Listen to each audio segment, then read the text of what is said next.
Hello and welcome to World Affairs. मैं हूं प्रशांत Dhawan. Now हाल ही में एक रूमर फैला दिया गया, एक अफवाह फैला दी गई कि भारत सरकार 3 मई से लेकर 20 मई तक लगाएगी देश भर में लॉकडाउन। बाद में पीआईबी के फैक्ट चेक ने इस रूमर को बिल्कुल ही रिजेक्ट कर दिया। यहाँ पे आप देखेंगे लिखा है कि केंद्र सरकार ने पूरे देश में संपूर्ण लॉकडाउन लगाने की ऐसी कोई भी घोषणा नहीं करी। नाउ चाहे इंडियन गवर्नमेंट इस वक्त लॉकडाउन के फेवर में ना हो, मगर एंथोनी फाउची ने यहाँ पर ओपनली इंडिया को एडवाइस दिया, इंडिया को यहाँ पर यह कहा है कि लॉकडाउन आपको करना चाहिए और कई हफ्तों तक इंडिया को आपको रखना चाहिए लॉकडाउन में, अगर आप चाहते हैं कि जो कोविड-19 के केसेस हैं ये कुछ हद तक कंट्रोल में आए इन इंडिया।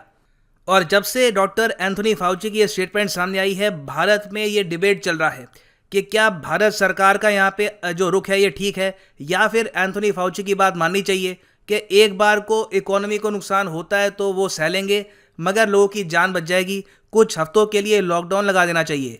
ना यहाँ पे आप पूछेंगे ये डॉक्टर एंथोनी फाउची है कौन, कि इनकी एक स्टेटमेंट से इंडिया में अब डिस्कशन शुरू हो चुका है कि लॉकडाउन लगाना चाहिए या नहीं।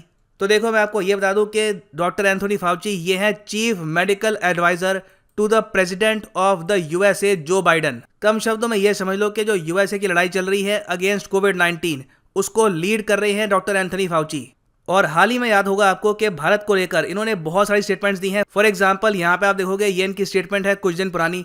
ये इन्होंने यहाँ पर ये कहा था कि पूरी दुनिया ने भारत को निराश किया है। The world fail to help India fight Covid crisis, rich countries should take more responsibility. उसके अलावा इन्होंने रिसेंटली ये भी कहा था कि जो मेड इन इंडिया वैक्सीन है कोवैक्सीन, यहाँ पे आप देख पाएंगे इंडिया की होम ग्रोन वैक्सीन कोवैक्सीन जिसको प्रोड्यूस किया है भारत बायोटेक ने, ये बिल्कुल सक्षम है डबल म्यूटेंट स्ट्रेन को न्यूट्रलाइज करने के लिए। मतलब कि जो हाल ही में जो नया स्ट्रेन फैला है जहाँ पे हम कहते हैं कि डबल म्यूटेशन हो रखी है, उसके अगेंस्ट ये वैक्सीन काफ़ी अच्छा काम करेगी। तो इनकी जो दोनों स्टेटमेंट है ये दुनिया भर में डिस्कस करी गई। एंथोनी फाउची की बात आज के समय ना सिर्फ US, even Europe, Africa, South America, Asia, हर जगह सुनी जाती है क्योंकि माना जाता है कि वायरोलॉजी में ये अपने आप में one of the most experience scientist में से एक हैं।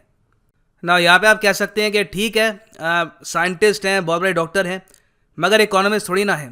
कल को अगर इकोनॉमी को बहुत बड़ा लॉस हो गया, क्योंकि अगर हम यहाँ पे बात कर रहे हैं 2-3 हफ्ते के लॉकडाउन की, इससे इकोनॉमिक एक्टिविटी बहुत ज़्यादा रुक जाएगी। जो छोटे रोज़गार है वो क्या करेंगे?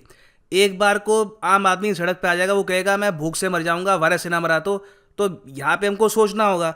और इसलिए देखिए एंथोनी फाउची ने यहाँ पर यह भी बोला है कि कोई भी कंट्री चाहता नहीं है कि वो लॉकडाउन में जाए, मगर इंडिया को ये करना होगा अगर जो साइकिल ऑफ ट्रांसमिशन है इसको रोकना है हमको। और आगे आप अगर देखो इनकी स्टेटमेंट को, इनका काफ़ी बड़ा ये इंटरव्यू था, इन्होंने एग्जाम्पल दिया चाइना का। इन्होंने ये कहा कि चाइना एक क्लासिक एग्जाम्पल है कि किस तरीके से प्रॉपर लॉकडाउन लगाना चाहिए। इन्होंने बताया कि किस तरीके से बिल्कुल स्ट्रिक्टली चाइना में लॉकडाउन फॉलो किया गया। हालांकि टू बी ऑनेस्ट आप अगर एक बहुत ही न्यूट्रल माइंडसेट से भी सोच कर देखें तो काफ़ी अजीब बात है कि चाइना को 2020 में ही पता लग गया था कि कोविड-19 जो है ये बहुत ही बड़ी प्रॉब्लम बन सकती है, तो इनको बहुत ही स्ट्रिक्ट लॉकडाउन इंपोज करना होगा इन वुहान। एक्चुअली ना सिर्फ वुहान, पूरे अपने हुबई प्रोविंस में। ये बात मुझे आज तक समझ नहीं आई कि चाइना को ऐसे कैसे पता लग गया कि we have to impose a very strict lockdown. क्योंकि आपको याद होगा चाइना ने जब लॉकडाउन इम्पोज किया था तो लिटरली इन्होंने कई नागरिकों के जो घर के बाहर के जो दरवाजे हैं यहाँ पर वेल्डिंग कर दी थी। कई जगह तो वेल्डिंग कर दी गई ताकि लोग कुछ दिन के लिए घर से बाहर ना निकले। जो भी उनको सप्लाईज चाहिए थी, खाना चाहिए था, वो उनको प्रोवाइड किया जा रहा था। And it was actually a nightmare. आप अगर आज भी आर्टिकल देखो तो जो चाइना का लॉकडाउन था इन 2020, द बिगिनिंग ऑफ 2020, इसको कहते हैं ब्रूटल बट इफेक्टिव। बहुत ही क्रूअल था, इनके सिटीजन्स ने बहुत सफर किया, मगर इन्होंने जो ये वायरस है अपने कंट्री में फैलने से काफ़ी हद तक रोक दिया। तो फाउची यहाँ पर ये कह रहे हैं कि ऑलमोस्ट जिस तरीके से चाइना ने लॉकडाउन इम्पोज किया था वैसा इंडिया को करना होगा अगर जो ये वायरस की इन्फेक्शन है ये रोकनी है।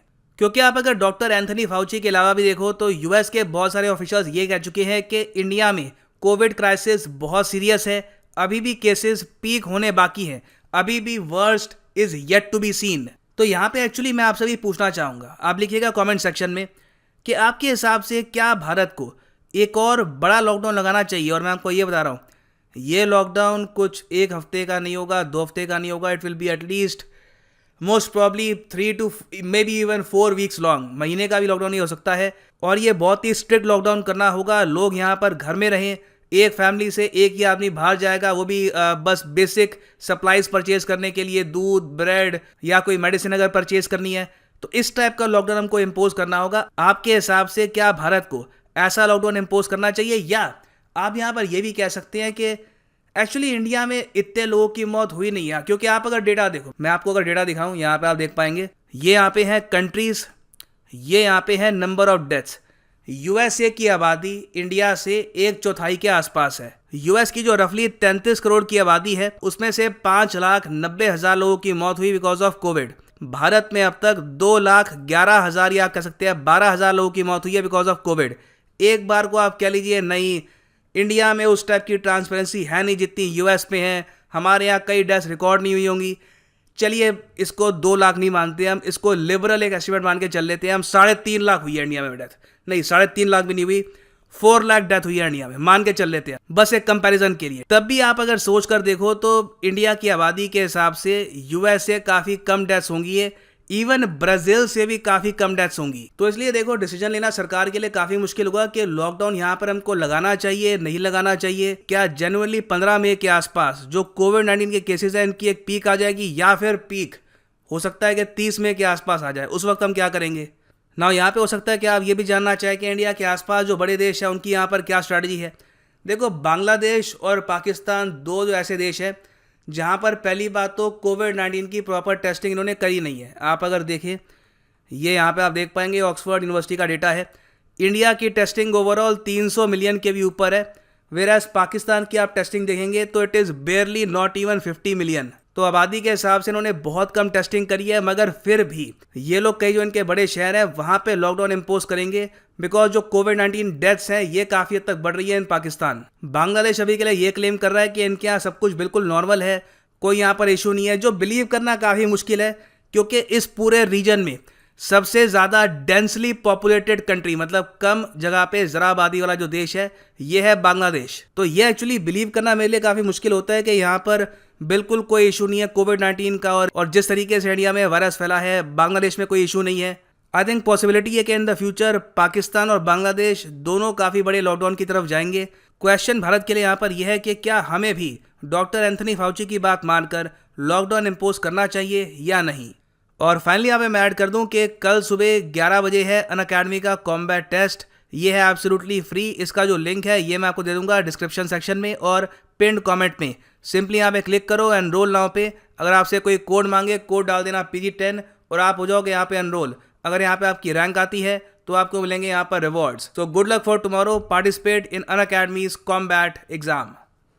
और इसी नोट के साथ यह वीडियो का अंत। Thank you for listening and as always God bless you all.